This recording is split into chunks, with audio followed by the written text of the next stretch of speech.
15 years ago, my son passed away in a tragic accident. I threw dirt into his grave, touched his icy skin, and saw him in the coffin. However, my cell phone called at 3:27 a.m. last night. How can your heart continue to beat when you hear the voice of someone you buried? His name flashed on the screen, and when I responded, I heard his bewildered voice saying, "Mom, where am I? It's completely dark in here." But before I go any further, make sure you have a channel subscription and mention in the comments where you are seeing this video. We are fascinated by the reach of our stories. I'm Alar Vance, and I had a hole in my chest where my heart used to be for 15 years. Zion, my son, died in a motorcycle accident when he was just 17 years old. On a wet night, an inebriated driver ran a red light and struck him squarely. When the phone rang at 11:42 p.m., my knees gave way. The hospital was the location. Zion Vance's mother, Miss Ara Vance. All of the answers I didn't want to hear were already in that one inquiry. It is said that when something bad happens to our kids, we are alerted by a mother's instinct. I knew right immediately, even before the doctor had done speaking. It seemed as though the invisible bond that had always bound me to Zion had suddenly been broken. The viewing went by quickly. Unable to cry, I sat next to the coffin and gazed at my boy's face. With the exception of his grayish complexion and the thick makeup that attempted to hide the bruises, he appeared to be asleep. I caressed his icy hand all night long in the vain hope that his fingers would curl around mine, as they had when he was a child and needed protection. When the casket was lowered into the ground at the cemetery, I threw a white rose onto it. The moment reality finally crashed into me like a freight train was when I heard the dirt hitting the wood. My son had passed away. I would never again feel his embrace or hear his chuckle. He would never graduate, get married, or have kids. In my opinion, photographs, clothing bearing his fragrance, and memories that would eventually fade were all that was left of his 17 years of life. It was too much for Zion's father to bear. Darius filed for divorce 6 months after the funeral. He claimed that he couldn't look at me without thinking of our deceased son. Perhaps he was correct. I also couldn't look at him without sensing that there was a gap between us. Another death to add to my list of losses. Our 20-year marriage came to an end with a signature on cold papers. Darius remarried and had other kids while he moved on. I remained imprisoned in that tomb. Zion's room was unaltered, a haven preserved in time. His clothes remained in the closet, his tattered sneakers next to the bed, his books on the desk and bookcase, and the math assignment he never completed. I had nothing to get rid of. I couldn't let go of the part of him that appeared to be in every object. I always brought fresh flowers to his grave on Sundays. I plucked weeds, cleaned the headstone, and spoke to him as though he could hear me. I told him about the world's news, the week, and the small things that happened. Zion always liked it when I read to him before bed, so occasionally I took a book and read aloud. People advised me to move on, as if it were easy to let go of the child that had grown inside my womb. As if a mother's grief had a deadline. I experimented with antidepressants, therapy, and support groups. That wound was never healed. All I could do was learn to live with the anguish, to keep it with me at all times. I maintained Zion's cell phone number active for 15 years, just so I could periodically call and hear the voicemail message in his adolescent voice. I paid the fee each month. "You've arrived in Zion. I'll call you back when you leave a message. Regards." His voice continued to resonate in the air, and those little audio clips were like a portal to a world where he was still alive. It may have been insanity, but it was how I kept him alive. People went on. His pals got married, had children, and graduated. Without Zion in it, the earth continued to revolve. As a kindergarten teacher, I continued to breathe while living in a state of uncertainty between life and death. I was simply existing out of inertia and counting down the days until I could see my son again. I wasn't really alive. That occurred 15 years after the catastrophe on a Wednesday, August 14th.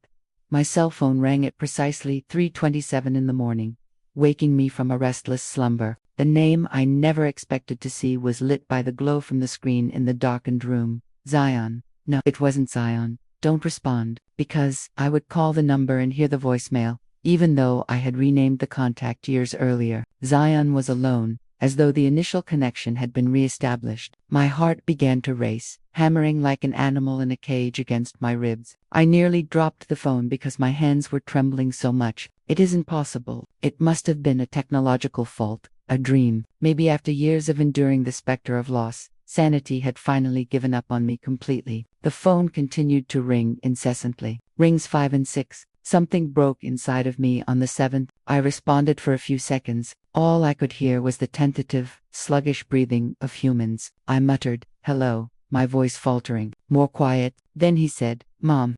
It could not be mistaken. He would draw the word mom in the same manner and with the same tone. "Where am I, Mom? This place is totally dark." In my lungs, the air became frozen. The walls of the room seemed to shrink around me. This was not possible. Zion, my whole body shook, and that was all I could do. "Yes, I am. I have no idea where I am. Nothing's visible to me. I'm chilly. How did I end up?" With trembling fingers, I turned on the lamp next to the bed, hoping that the light would drive out this insanity. My thoughts were racing in a million different directions. It can be an auditory hallucination brought on by medicine and restless nights, a cruel joke, or someone who had stolen his number. However, I could identify that voice from anywhere. "But is that you, Zion?" With tears running down my cheeks, I inquired, How can this be?" "Mom, I'm not sure." His speech sounded confused and far away. I recall the collision. I recall the rain and the automobile lights just in front of me, followed by nothing but darkness. "I'm here now, but I have no idea where I am. Nothing's visible to me. I have a sense of being stuck." I let forth a sob from my throat. I leaped to my feet and staggered across the room,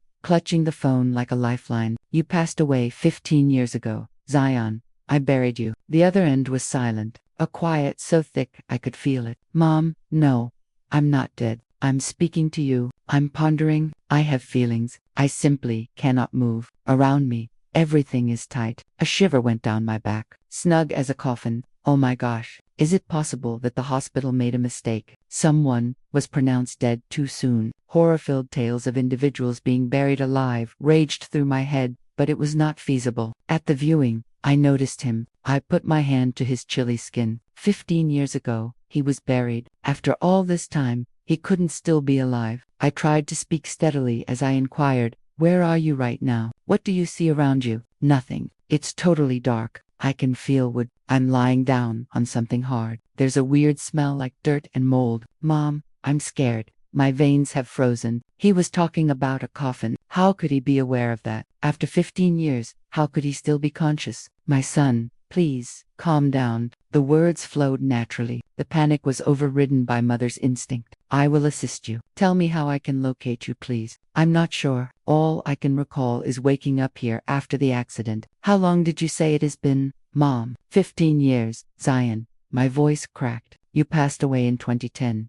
His respiration quickened, and I heard him sob in desperation. "It isn't possible." "No, it cannot. I'm 17. What caused me to lose 15 years of my life? To prevent myself from falling, I grasped the dresser. The situation was ludicrous and absurd, yet it was taking place. Through the phone, I could hear my son's voice just as clearly as it had while he was alive. "I'll find you, Zion. Shall I? I'll figure something out." I didn't even think I was telling the truth, but I was compelled to make any pledge because of the anguish in his voice. "Don't hang up, please. Don't hang up, please. Mom, the battery is fading." You could hear the panic in his voice. "It flashes on the phone. I don't want to be left in this place by myself." "How are you calling me, Zion? Where did you purchase your phone?" My mind was filled with questions as I tried to find some reason in that insanity. My old cell phone was in my pocket. The battery is nearly dead, according to the LCD, and I'm not sure how it still functions.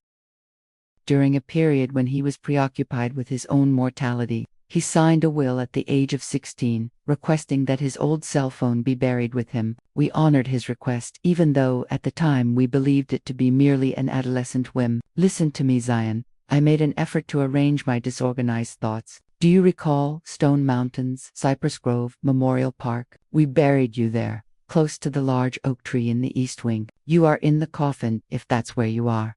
"Graveyard." His voice was shaky. "Actually, I'm dead. Son, I don't know anymore. I'm heading there right now, but I have no idea what's going on. The battery is almost dead, Mom." His voice trailed off, terrified. "Please, assist me, Zion. Hold on, Zion. I'll be there." All I could hear when I screamed into the phone was the calended signal. Either the battery had died or he had hung up. I tried to call his number back, trembling. Nothing. Just the automated message stating that the number was non-existent. as like those few minutes of talk had never taken place. I didn't pause to consider the situation's impossibility or logic. After grabbing my car keys and throwing a jacket over my pajamas, I hurried to the garage. It was about 4 a.m. Suddenly my heart felt like it was about to burst as I sped crazily through Atlanta's empty streets.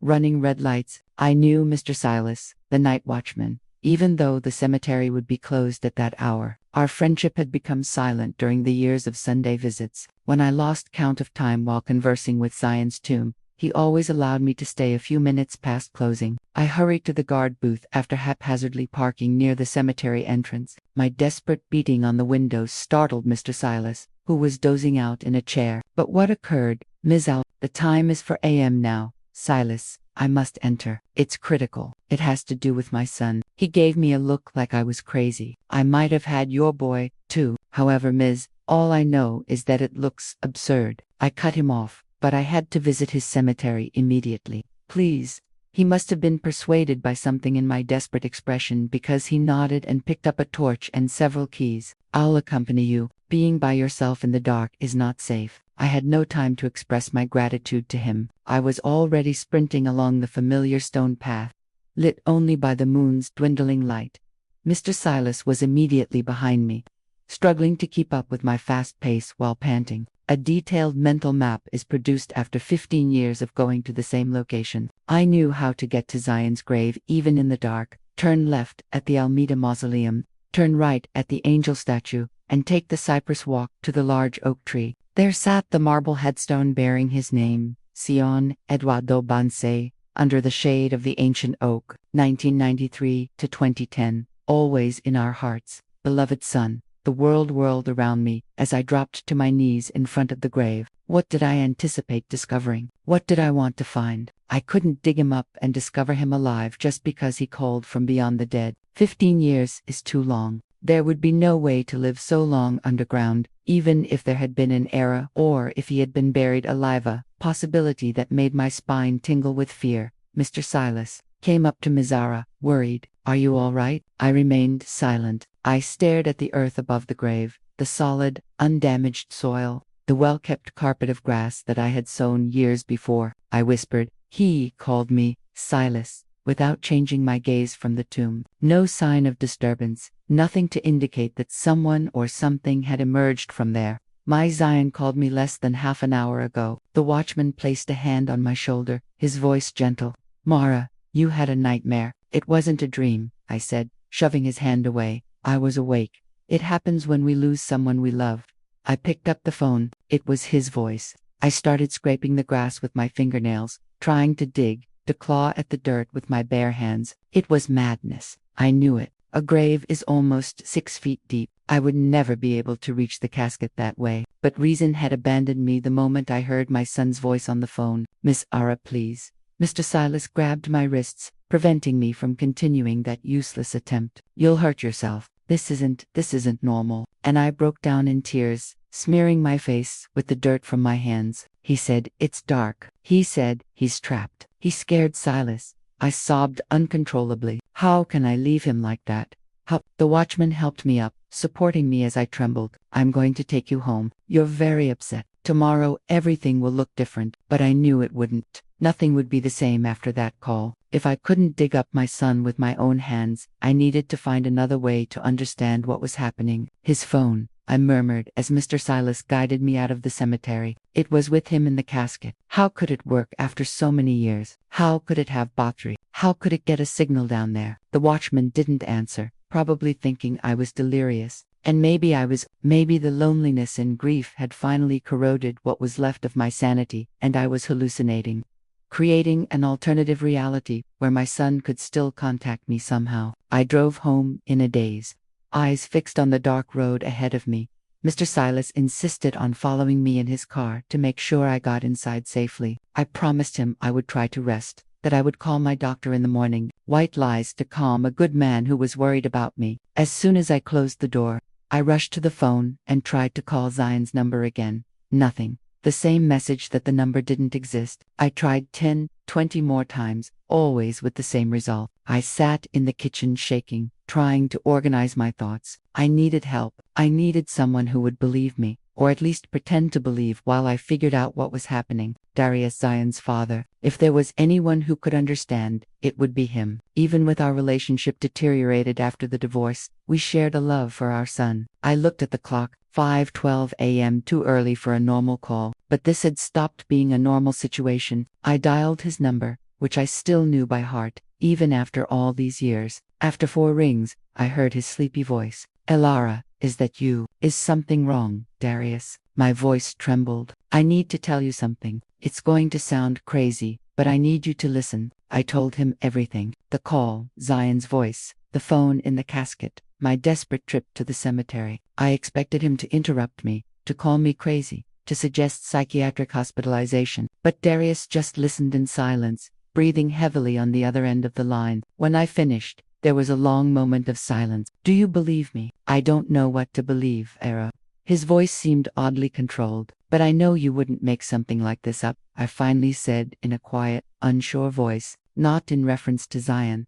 I need your assistance. I must comprehend what's going on. What are you interested in doing? Examine the body. Before I could think, I blurted out the words, Darius, I must be certain. I must check out what's down there. More quiet. You realize that's nearly impossible, don't you? We would want permission from the court. It will require some time, and there won't be anything to see in 15 years. Even if we do acquire it, I must try, even though I know. He surprised me by saying, I'll be there in an hour if there's the slightest chance that some mistake happened. We'll speak face. After hanging up, I remained still in the dark kitchen, trying to take in all that had transpired that bizarre morning. There was a part of me that hoped it was only a vivid dream, that I had slept off on the couch and that my mind had trickstered me. However, I was aware that it was untrue. It had been a genuine call. It was Zion's voice. From somewhere between life and death, my kid was attempting to get in touch with me. It took Darius less than an hour to arrive. He had huge circles under his eyes and disheveled graying hair.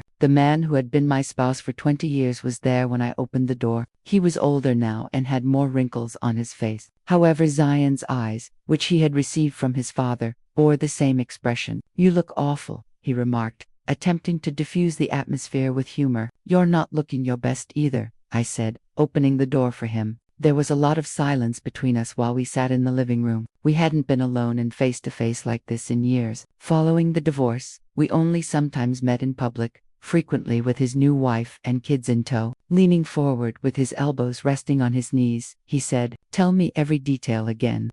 I retold the entire narrative, adding nuances I had forgotten the first time, such as Zion's precise tone of voice, his labored breathing, and the description of the cramped space and darkness.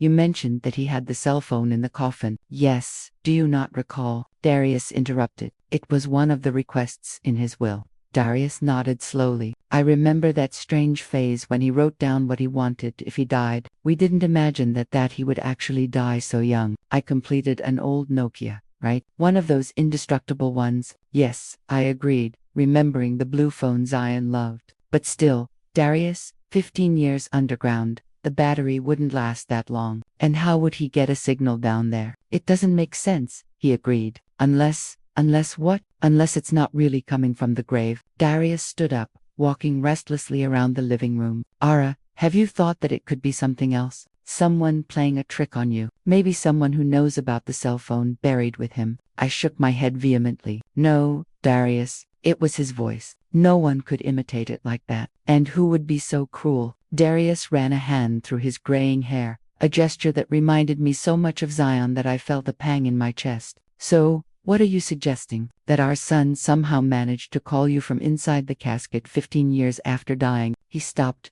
choosing his words. Era, you need to consider other possibilities. Maybe you're needing help. You think I'm crazy. It wasn't a question. I didn't say that. He sat down again, gripping my hands in an intimate gesture we hadn't shared in years. I'm saying that grief does strange things to the mind. You never got over his death. You really never moved on. I pulled my hands away, moving apart. How did you move on with your perfect new wife and your perfect new kids? That's not fair, Lara. His voice hardened. I lost my son, too. I suffered, too. I just chose to deal with it differently. I closed my eyes, trying to calm down. Arguing with Darius wouldn't help me find answers, and deep down, I knew he was right. It was an absurd, impossible story. Any rational person would doubt it. I'm going to try calling him again, I said, grabbing the phone in front of him. You'll see. I dialed Zion's number one more time, putting it on speaker. The automated message sounded loud and clear. The number you have dialed does not exist. See, Darius said gently. The phone in my hand started vibrating, interrupting him. On the screen, the name Zion flashed again. It's him, I shouted, almost throwing the device. Are you seeing this? Are you seeing this? Darius's face went pale. He was seeing it. There was no denying it. With trembling hands, I answered the call and put it on speaker. Zion, I called out, my voice barely working. Mom, his voice sounded distant, choppy, as if the connection was bad. Mom, I managed to charge the phone a bit. There's a light now. Darius raised a hand to his mouth, eyes wide with shock. He was hearing the same voice I was. Zion, I called louder. Your dad is here with me. We're on speaker. Dad, his voice seemed more alert. Dad, is that you? Darius swallowed tears in his eyes. Yes, son, it's me. What's happening to me? Why are they saying I'm dead? I remember the accident, but then everything is hazy. I looked at Darius, unsure what to say. How do you explain to someone that they've been dead for 15 years? Zion. Darius took the lead. His voice choked. You said there's a light now. What are you seeing? There's an A-type of flashlight here. It was in my jacket pocket along with the phone. I don't know how it still works, but I can see a little bit now. I'm in a wooden box. It's small. I can barely move. I felt the blood freeze in my veins. He was describing the casket. What else do you see? There's a white cloth and I'm wearing weight. It's not my clothes, Darius said, holding my hand firmly. It's a suit. This is unlike any outfit I've ever owned. The funeral attire. We purchased a suit to be used for his funeral. Darius and I exchanged horrified glances. Zion, my voice faltered. Push the lid as best you can. Try to open it. We heard groans and noises of struggle. I am unable to. It weighs too much. Something seems to be on top of it. Perhaps dirt. Taking the phone away from me, Darius brought it closer to his face. Listen to me, Zion.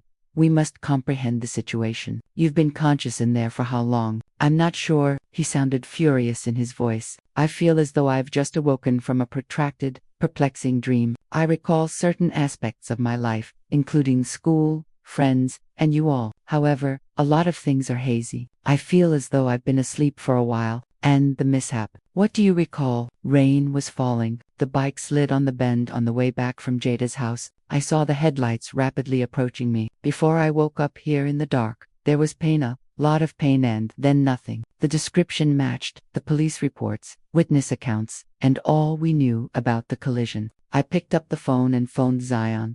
When was the last date you can recall? March 10th, 2010. I had a physics test on a Wednesday. Darius and I exchanged glances the following day. It was precisely 15 years ago on March 10th, 2010, the day of the disaster. And do you recall? I was unsure of how to ask, so I delayed. Do you recall passing away? The only sound coming from the other end was his erratic breathing. I'm not sure, he said in a barely audible whisper. I can now recall the agony. I then experienced a sensation of floating, as though I were being drawn upward. I woke up here to darkness, bright lights, and voices I didn't recognize. Am I truly dead, Mom and Dad? How would you respond to that? How can you explain to your own son that he actually passed away? Was he seen, lamented, and laid to rest? Zion. I didn't have to respond since Darius took control. There's a really weird thing going on. We must look into it. Are you able to stay in touch with us? What is the remaining battery life of the phone? 30%, I believe. How long did you claim it has been working? I'm not sure, I answered, my voice faltering. 15 years, son.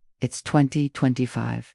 God, he looked like he was trying to take it all in. I would now be. It's really strange to consider. I feel like yesterday was high school. It had truly been for him. At the moment of the impact that killed him, time had stopped. In an instant, 15 years had passed. Darius spoke in a more pragmatic manner. Zion, to comprehend what's going on, we must figure out how to confirm all of this. You mentioned having a flashlight. Are you able to gaze around? Check to see whether you have anything else in the coffin. I'll make an effort. The noises of movement were muffled by the cramped quarters. An envelope, a rosary, and some dried flowers are present. A letter? Startled, I asked. What sort of envelope? It appears to be a letter. My name is printed on it. Mom, that is your handwriting. The letter. I had forgotten all about it. I wrote Zion a farewell letter the night before the funeral and requested that it be put in the coffin. One more thing for my son. Words I was unable to utter during his lifetime. I recalled the private and agonizing contents of that letter,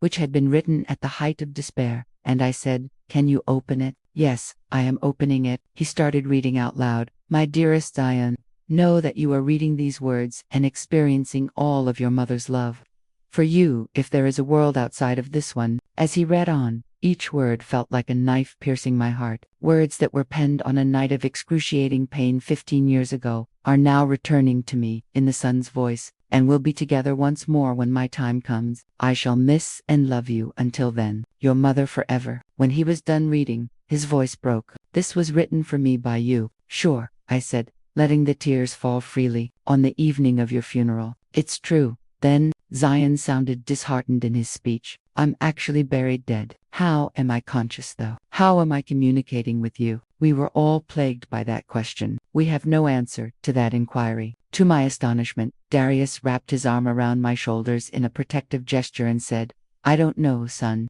However, we'll work things out. We're not going to abandon you in this, I assure you." With a startled tone, Zion remarked, "The battery is dying again. I only have 10% left. It's about to shut off."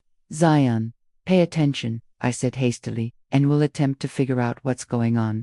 We're going to figure out how to assist you. Don't give up though. It's all right." "Here we are," he mumbled. "I'm scared, Mom," sounding suddenly like the youngster who used to run to my bed during thunderstorms. "We're going to find you somehow. I'm scared of being left alone in the darkness when the battery dies. I'm scared you won't be able to find me." "We're going to find you," I said, even if I didn't know how to fulfill that commitment. "Just hang on. Try to save the battery. Only call if it's really important." "Okay, all right." His voice was faint as he agreed. Like in the old days when he was tiny and we were tucking him in, we all said, "Dad, Mom, I love you." "We love you, too, son," we all said together. The phone hung up. The phone screen returned to normal, as though nothing noteworthy had occurred. But Darius's eyes were filled with tears, confirming that he had also heard it. There was no hallucination. It wasn't insanity. Our son was communicating with us from beyond the dead in some way. I wiped my tears with the back of my palm and asked, "What do we do now?" With his analytical engineer mind obviously working overtime, Darius stood up and paced the room. "We need to be methodical. First, establish the facts. What do we know for sure? We know Zion died 15 years ago. We know we buried him. We know that somehow he's conscious and managed to call us. And what does that mean?" Darius rubbed his face, suddenly looking much older. "It's impossible for him to be alive in the casket, not after 15 years. I know." I shivered at the thought of the implications. "So what?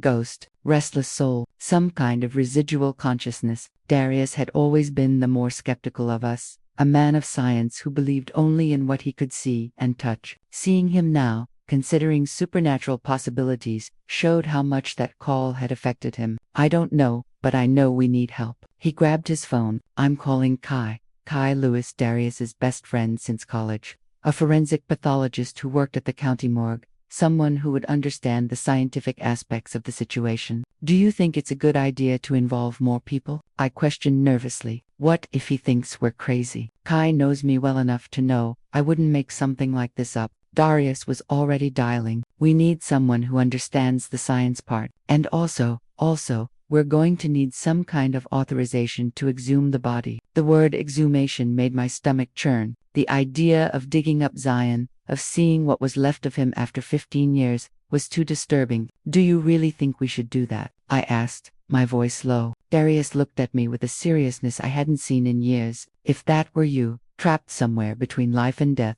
wouldn't you want us to do everything in our power to help you?" He was right. If there was any chance of helping our son, we needed to try. No matter how unsettling the idea was. Kai left shortly after, promising to immediately start the process for the exhumation authorization. Darius decided to stay with me, settling onto the living room couch. It was strange to have him back in the house we shared for so many years.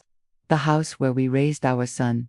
The house he abandoned when the grief became unbearable. Night fell, bringing with it a darkness that seemed denser, more oppressive than usual. Neither of us could sleep. We stayed in the living room, Darius on the couch, me in the armchair, the silence heavy between us, broken only by the occasional hoot of an owl or the whisper of leaves in the wind outside. "You still keep his things, don't you?" Darius suddenly asked, looking toward the hallway that led to Zion's room. "Yes," I admitted. "I didn't change anything." He nodded without judgment. "Can I see?" I guided him down the hall to the room that had remained untouched for 15 years. I opened the door slowly, as if afraid of waking someone. The smell of dust and stopped time greeted us. The curtains were drawn, but I turned on the light, revealing the sanctuary I had built for my son. The bed was still made with the Batman blanket he loved, even though it was a kid's thing for a set. The desk had school books piled on it, an unfinished math assignment in the open notebook, rock band posters on the walls, a pair of worn sneakers beside the bed, and his guitar in the corner covered in dust, silenced by time. Darius stood in the doorway, taking it all in. I saw his hands tremble slightly. "You accused me of moving on too quickly," he said softly. "Maybe you're right. However, it might be because I was unable to accomplish this. Unlike you, I was unable to maintain the memories." He moved carefully around the room, reverently touching the items. He paused in front of the trophy rack, which held competitions for science, chess, and swimming. Zion had always been a bright youngster who was bound for greatness, but his life was cut short before it could reach its full potential. "Take a look at this." Darius reached into a partially open desk drawer and took out his journal, a small, black notepad. My heart pounded. I've never been brave enough to read it. "I don't." He handled the notebook with care, as though it were a priceless relic. "Perhaps we ought to now. There might be anything here that clarifies things for us." With the journal between us, we took a seat side by side on Zion's bed. Darius opened the first page with shaking fingers. "January 10th, 2010, he read out loud. "That dream came back to me. The accident story is quite realistic. I was sweating profusely when I woke up. I'm riding my bike in the rain in the dream. The headlights are approaching.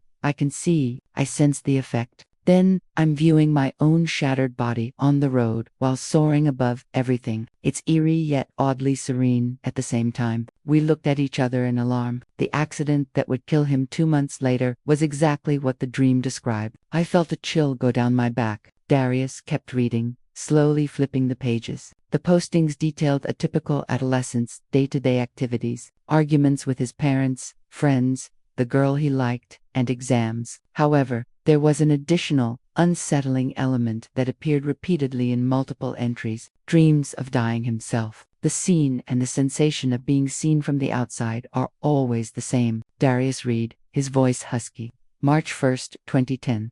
The dream intensified just 10 days before to the accident. I witnessed the funeral this time. I witnessed my mother sobbing over my coffin. Dad was trying to be tough, but when he thought no one was looking, he broke down, unsure of what to say. I noticed my companions standing in a circle. I'm beginning to question whether these are actually dreams or something else because they're so vivid. Predictions and cautions. I'm fascinated as well as afraid. I was having trouble breathing. Weeks before his death, Zion had dreamed of his own funeral and death. Stunned, I whispered that he knew. He knew what was about to happen somehow. Darius looked at the final entry. It was dated the day of the accident, March 10th, 2010.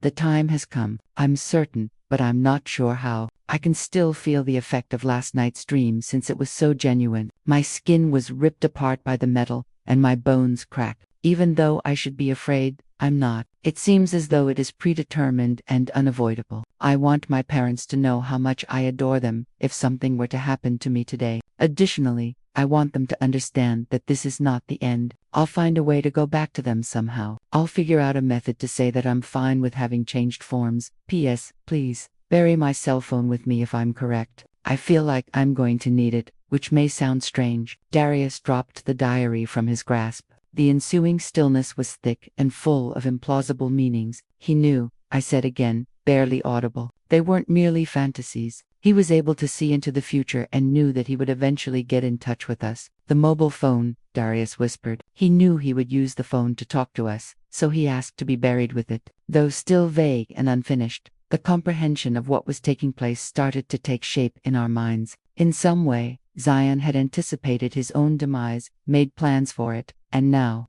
15 years later, he was keeping his word to return to us. My cell phone rung, as though in response to our thoughts. The screen revealed Zion's name. Darius leaned in to listen as we responded together. With my heart racing, I yelled, "Zion, Mom, Dad. His voice had changed, sounding firmer and more confident. You're in my room, right? I was so shocked that I felt immobilized. You just completed reading my journal. How? How are you aware of that? He said calmly. I don't know how to explain it, but I can see you. I seem to be in two different places at once. I'm still here in the darkness, but I can also observe, like in the dreams I used to have. Darius took the phone, his eyes wide with shock. Zion, are you saying you can see us right now? Yes. Mom is wearing that blue shirt I gave her for Mother's Day many years ago. You're holding my swimming trophy from the state championship. It was true. Darius had just grabbed the trophy from the shelf as we spoke. There was no way Zion could know that unless he could truly see us. My God, Darius whispered. This is terrifying. I know, Zion completed. It is for me, too. I'm learning to control this. At first, it was just darkness, but now it's like I can project my consciousness outward, see things, hear things. Can you see other people besides us? I asked, trying to grasp the scope of this impossible ability. Yes, I can see Kai at the precinct right now, filling out forms. You're processing the exhumation, aren't you? A shiver ran down my spine. How did he know about Kai? How did he know about the Zion, what's happening to you? Darius asked, his voice trembling. Are you dead? Alive? What? There was a pause before the answer. I don't know exactly. My body is here, but it's not alive in the normal sense. It's preserved somehow, as if time has stopped for it, but my consciousness is somewhere else, in many places at once. This is impossible, Darius murmured, the rationale engineer struggling against the supernatural evidence. Many things are impossible until they happen, Zion replied. Mom always used to say that. Remember, it was true. It was one of my favorite sayings when Zion was little and said something was impossible. Son, I asked, trying to make sense of it all. Why now? Why wait 15 years to contact us? I didn't wait. His voice sounded almost surprised. For me, it was like waking up from a long sleep. I didn't realize so much time had passed, but now that I'm awake, I can feel time in a different way. I can see what I lost. I can see how much you suffered. And I can see that maybe I can return. Return. Darius and I spoke in unison. What does that mean? I'm not sure, Zion admitted. But I know you need to open the grave. I need you to get me out of there. There's something that needs to be done. Something I can't explain yet, like an instinct. Darius and I looked at each other, scared and hopeful at the same time. The idea of Zion returning somehow was as impossible as it was wonderful. We're trying, son, Darius assured him. Kai is taking care of the paperwork for the exhumation, but it might take days, maybe a week. That's too late, Zion's voice replied. Urgent. The connection is getting stronger, but it's temporary. I feel like there's a window of opportunity. If we miss it, I might not be able to return. How much time do we have? I asked, desperation rising. 3 days, maybe less. It's hard to explain, but I can feel it like a tide that rises and falls. I'm at the peak now, but it will start to diminish soon. Darius stood up, determined. I'm going to talk to Kai. We're going to expedite the process. If we don't get the authorization in time. He didn't finish the sentence, but I understood what he meant. We would do whatever was necessary, legal or not. There's something else, Zion continued, his voice suddenly serious. I'm not alone here. There are others like me, people trapped between worlds. Some are confused, scared, others are angry. Not everyone has good intentions. A shiver ran down my spine. What do you mean? Some want to return for the wrong reasons. Vengeance, obsession, power. If they find a way back, like I'm trying to do, it would be dangerous, Darius concluded, his face grim. Very, Zion confirmed. I'm trying to hold them back, block the path, but I'm getting tired. I don't know how much longer I can. The implication was clear and terrible. Our son wasn't just trying to find a way back to us. He was serving as some kind of guardian, preventing other spirits with dark intentions from escaping. How can we help? I asked, determination replacing the fear. Just get me out of there, he replied. The rest I can try to solve once we're reunited somehow. The call started to fail. Zion's voice was choppy with static. I'm losing connection. Battery dying. Zion. I screamed into the phone. Hold on, we're coming for you. I know you will. His voice was just a whisper now. I love you both very much. And then silence. The call had dropped. Darius already had his phone in hand calling Kai. He spoke quickly, urgently, explaining the need to speed up the process. I watched him, a new resolve growing within me. If bureaucracy didn't work in time, we would take matters into our own hands. The next 24 hours were a race against time. Kai used all his influence at the morgue and the police department to accelerate the authorization. Darius mobilized old work colleagues, some with political connections. I stayed home, waiting for new calls from Zion. The phone, always within reach, the volume turned up high. He didn't call again that day or the next. Anxiety grew with every passing hour. Kai assured us that the authorization would be issued within 48 hours, fast by bureaucratic standards, but still potentially too late, according to Zion's warning. On the morning of the third day, Darius and Kai arrived with news. The authorization comes out this afternoon, Kai explained, his face tired from lack of sleep. They scheduled the exhumation for tomorrow morning.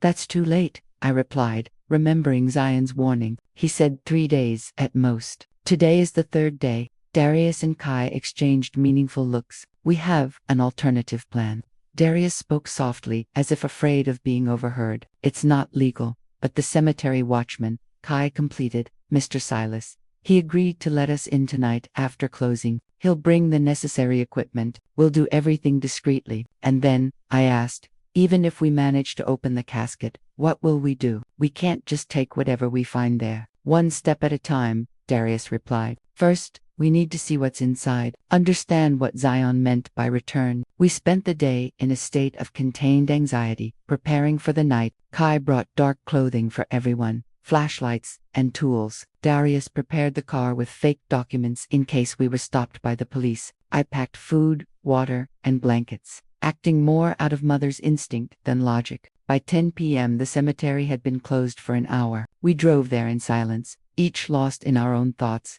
Mr. Silas was waiting for us at the back gate, his face grim but determined. I have everything ready, he said quietly. The tools are hidden near the grave. No one comes here at this hour, but we need to be fast and quiet. The cemetery at night was a completely different place. Shadows seemed to move between the graves, and the silence was broken only by the occasional hoot of an owl or the rustling of leaves in the wind. We followed Mr. Silas along side paths, avoiding the main trails where the moonlight made us more visible. Zion's grave beneath the big oak tree seemed to be waiting for us. Beside it, hidden under bushes, was a small hydraulic shovel, the kind used for minor construction in confined spaces. I borrowed it from the maintenance crew, Mr. Silas explained. It will save us hours of manual labor. Kai and Darius immediately got to work, operating the small machine carefully to minimize noise. The soil over Zion's grave was compacted after 15 years, but the machine cut through it with surprising efficiency. I stood guard,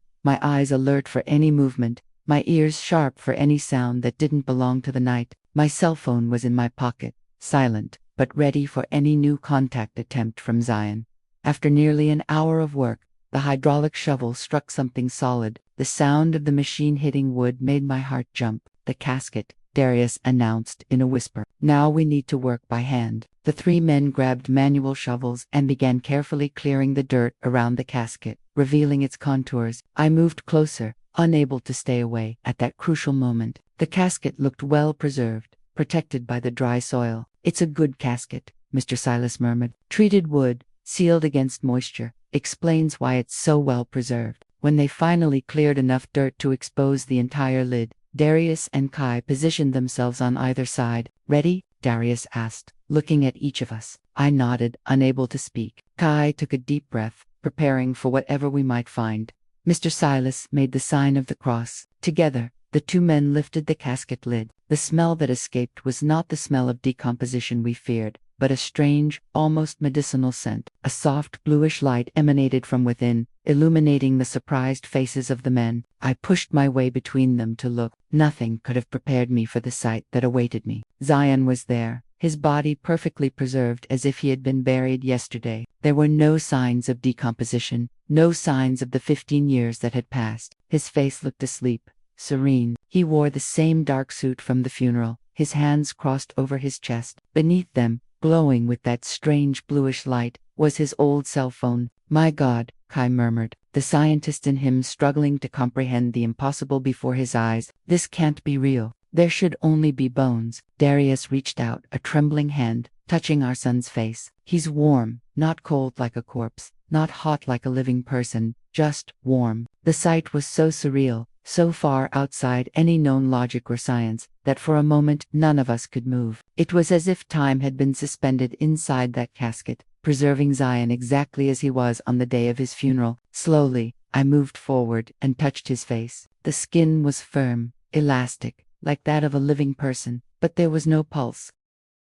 No pulse, no visible breathing, just that strange intermediate temperature, neither alive nor dead. The phone, I pointed out, it's glowing. It was true. The small blue Nokia beneath his hands emitted that supernatural light illuminating the inside of the casket. When I leaned in to touch it, the screen lit up on its own, displaying a message. Get me out of here. Take me home. I have little time. We didn't hesitate. Darius and Kai, with the help of Mr. Silas, carefully removed Zion's body from the casket. He was lighter than he should have been, as if the matter of his body had been partially replaced by something less dense, less physical. Together, we wrapped Zion in the blanket I had brought and carried him back to the car. The cell phone in his hand continued to glow, now pulsing like a heart, the rhythm accelerating as we drove away from the cemetery. No one spoke during the journey. What could we say in the face of something so far beyond our comprehension? We decided to take him to my house, the house where he grew up, the last place he lived. It felt right. Kai and Mr. Silas helped us carry him inside, placing him gently on his own bed,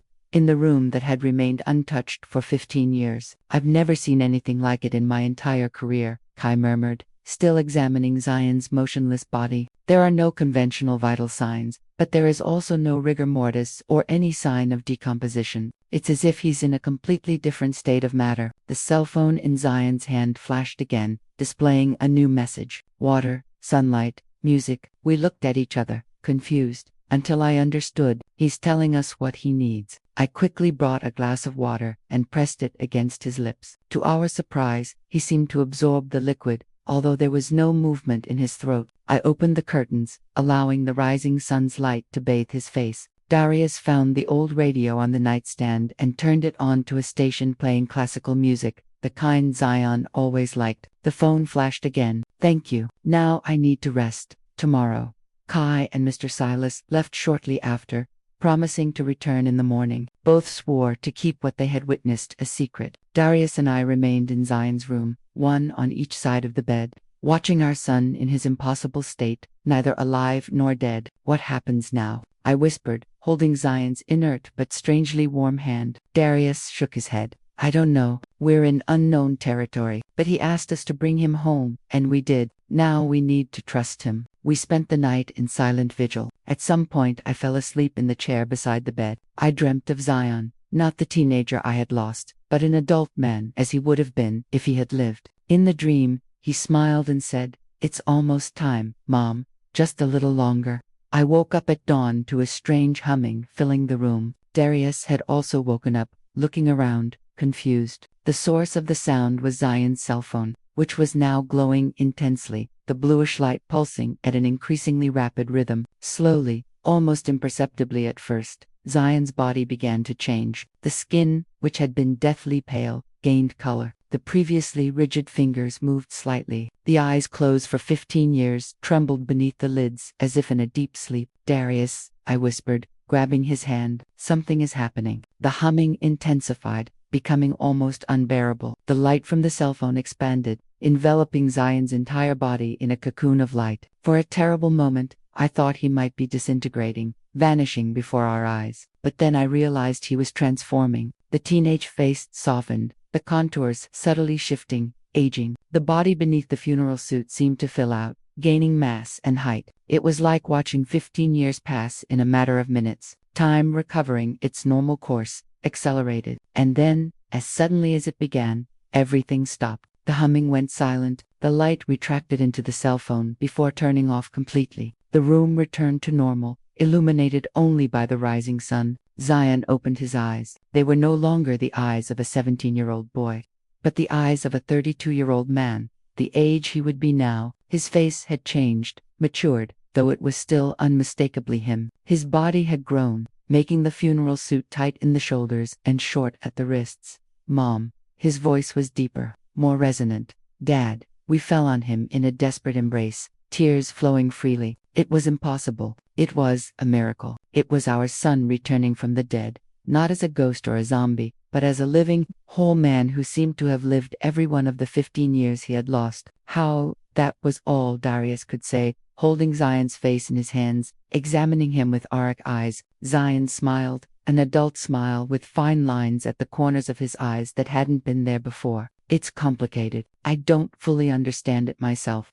Time works differently on the other side, he continued. It's not linear like it is here. I lived many lives there. I learned things. I grew. When I realized there was a way back, that I could return if the conditions were right. He looked at the cell phone now, plain and ordinary in his hand. This was the link, the connection that kept me tied to this world. And you, too, were the beacon that guided me back. But how is this possible? I asked, still unable to fully believe the miracle before me. Your science doesn't have words for this yet, Zion replied gently. Parallel dimensions maybe, or alternative states of consciousness. The important thing is that I'm here. I returned, not exactly as I was, but he looked at his own hands, now larger, stronger, with small scars and calluses that weren't there before. This body reflects the experiences I had there, the growth, the learning, as if I lived those 15 years elsewhere. Darius, ever the pragmatic one, was already thinking of the implications. How are we going to explain this? Legally, you're dead. You don't exist in the system. Zion smiled again. We'll have time to figure that out. Kai can help. Maybe a story about a mistaken identity. Amnesia. Something like that. The important thing is that I'm back. His face suddenly grew serious. But I'm not the only one who found the way. Others are trying to follow. Like I warned, not all with good intentions. What can we do? I asked, determination replacing the fear. For now, nothing. I closed the portal behind me, as best I could, but we need to be vigilant. He looked out the window at the world outside, a world he hadn't seen in 15 years. So many things have changed. I have a lot to learn about this life again. In the days that followed, we watched in wonder as Zion readjusted to life. His body worked perfectly, although at times he seemed clumsy, as if learning to use muscles that had been dormant for a long time. His mind was sharp, absorbing information with impressive speed,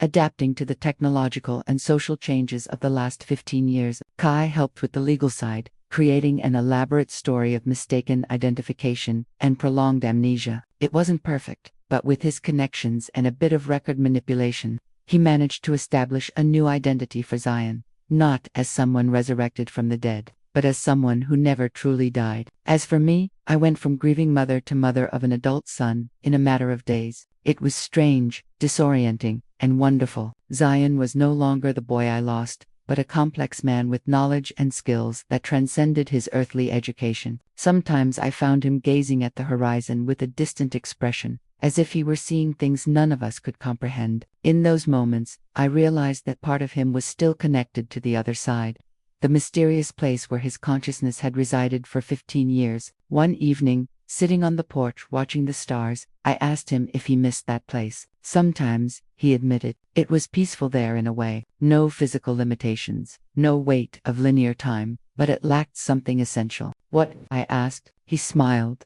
That smile that was both familiar and new. This humanity connection, the beauty of being alive with all its imperfections and challenges. It's worth being here, even knowing that one day I'll have to leave again. I held his hand, larger, stronger, and more callous than the hand of the boy I buried, but still unmistakably the hand of my son. When that day comes, I'll be ready to let you go, I promised. This time I'll know it's not goodbye forever. Zion nodded, his eyes reflecting the wisdom of someone who had lived between worlds. It's never goodbye forever, Mom. Only see you soon. I buried my son 15 years ago. I visited his grave religiously every Sunday. I kept his room intact as a sanctuary to his memory. And then, on an ordinary night, my phone rang with a call from beyond. Today, he sits beside me, not as the boy I lost, but as the man he became on another plane of existence. Death, I learned, is not the end of the story. Sometimes it's just the beginning of a new and extraordinary journey. Did you like the story? And which city are you listening from? Let's meet in the comments. If you like the story, you can support me by sending a super thanks so I can keep bringing more stories like this. Thank you so much for your sweet support. I'm looking forward to your comments on the story. On the screen, you can see 2 new life stories that I highly recommend. There's so much more on my channel. Don't forget to subscribe. See you in the next life story. With love and respect.